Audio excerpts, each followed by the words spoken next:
True crime tales when children turned on their parents. There have been several cases in the USA where children or teenagers have killed their parents after conflicts over discipline restrictions or unmet demands. Here are some notable cases. The $90 sneaker murder. Jeremy Bowers, November 22, 1994, Port Clinton, Ohio, 12-year-old. Jeremy Bowers fumed as his mother, Brenda Bowers, refused to buy him the $90 Air Jordans. That night, while she slept, he crept in with his stepfathers. .357 Magnum. A single gunshot echoed through the house. When police arrived, Jeremy showed no remorse, just cold indifference. At sentencing, the judge declared, "This wasn't a child's tantrum. This was an execution." As a juvenile, Bowers was sentenced to remain in custody until his 21st birthday. Released in 2003, he later violated parole and was reincarcerated. His current whereabouts are unknown. On January 19, 2019 in Colorado Springs, 14-year-old Anthony Maldonado made a decision that would change his life forever when his mother Yolanda took away his PlayStation. In a moment of uncontrollable rage, Anthony shot her point blank, and the neighbors heard that single gunshot followed by an eerie silence. When authorities arrived, they found Anthony nonchalantly shrugging and stating, "She shouldn't have messed with my stuff," reflecting an unsettling apathy. Sentenced to 7 years in juvenile detention, on August 20, 1989 in Beverly Hills, California, brothers Lyle and Eric Menendez, raised in an affluent but controlled environment, turned on their wealthy parents, Jose and Kitty, ambushing them with shotguns in a chilling act that would forever stain their lives. Now serving life sentences without parole, Lyle and Eric reflect on that fateful night, with Eric revealing in a haunting interview, "I hear my mother's screams every night, a chilling reminder of their irreversible decision." In the courtroom as the trial unfolds, the brothers present their defense, claiming fear of their parents' abuse, but the jury struggles to accept their justification, leading to a gripping battle of narratives. Outside the courthouse, media frenzy ensues as reporters relay the shocking details of the trial, while the Menendez family home stands as a stark reminder of the chilling events that transpired within its walls. As the jury reaches a verdict, the weight of their decisions hangs heavy. Both brothers, now separated by time and regret, grapple with the reality of their life sentences, a poignant ending to a tragic tale. 17-year-old Tyler Hadley seethed when his parents, Blake and Mary Jo Hadley, refused to let him throw a party. Armed with a claw hammer, he bludgeoned them to death, then hid their bodies under blankets. Hours later, dozens of teens arrived laughing and drinking mere feet from the corpses. One guest later testified, "He kept smiling, like he'd won." Convicted of first-degree murder, Hadley received 2 consecutive life sentences without parole. Now 30, he resides in Florida's Santa Rosa Correctional Institution. A prison guard testimony reveals he still talks about that night like it was just another party.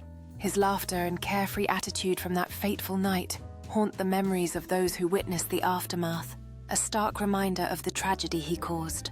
In court, his actions were condemned, leaving a community grappling with the loss, while questioning how such darkness could emerge from a seemingly typical teenager.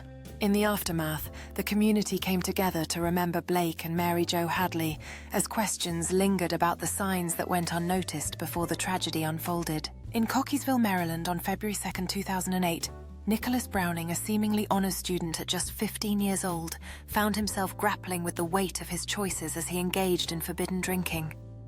When confronted by his father, John Browning, the confrontation led to a chilling act of violence as Nicholas retrieved a .38 revolver, executing both parents in their sleep before turning his weapon on his brothers. His chilling 911 call echoed through the silence of the night. "I just killed my family." The gravity of his actions weighed heavily as first responders arrived, bewildered by the scene unfolding before them. The brother who survived amidst the chaos uttered haunting last words, "Nick, why?" As the courtroom proceedings commenced, Nicholas faced the reality of his actions, hearing the charges that would lead to 4 consecutive life sentences without parole. Now, at 31 years old, he resides within the cold confines of North Branch Correctional Institution, Maryland's most secure prison, a stark reminder of the choices that shattered his family forever.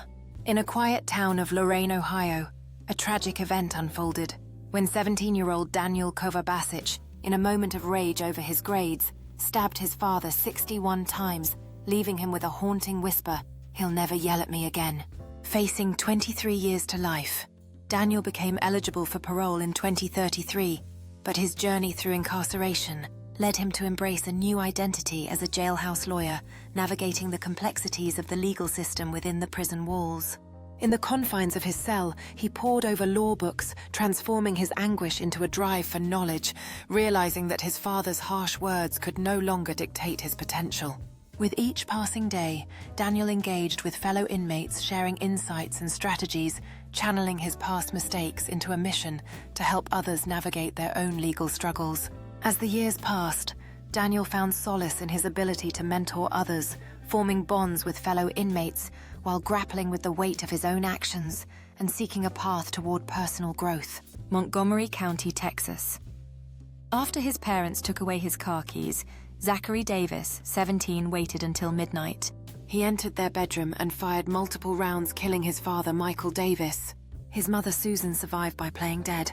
In court, she wept, "I raised a murderer."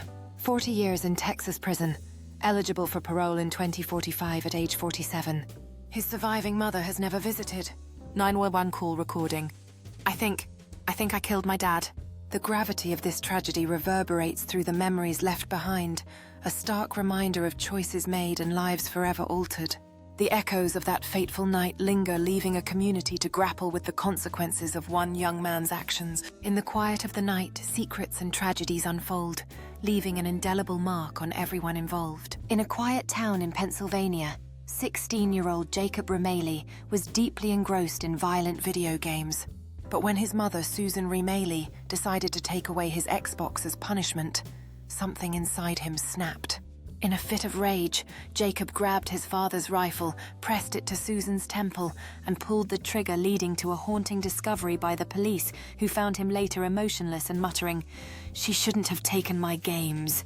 Jacob pleaded guilty, but declared mentally ill, receiving a sentence of 30 to 60 years in Pennsylvania's SCI Pine Grove, with the haunting reality that he wouldn't be eligible for parole until 2044, when he would be 46. The psychiatrist's report revealed a chilling truth. Jacob showed more remorse for losing his gaming privileges than for the tragic loss of his mother, leaving a community in shock and disbelief. Jasmine Richardson, only 12 years old, found herself captivated by the darker sides of existence, leading her to a chilling and horrific act that would change her life forever. In Medicine Hat, Alberta, on a fateful night, she and her 23-year-old boyfriend committed an unspeakable atrocity against her family, believing they were unleashing demons through a ghastly ritual. The aftermath of that night shattered the tranquility of their community, as news of the horrifying crime spread like wildfire. With each passing day, the name Jasmine Richardson became synonymous with darkness and despair, forever altering the lives of everyone around her. As the trial unfolded, the world watched in disbelief, grappling with the reality of a child capable of such violence. Many questioned how someone so young could become entangled in a web of evil, while others sought to understand the motivations behind her chilling actions. Jasmine was sentenced to 10 years under youth laws, marking her as Canada's youngest killer. Each day became a struggle between understanding the heinous actions she took and the life that awaited her outside those walls.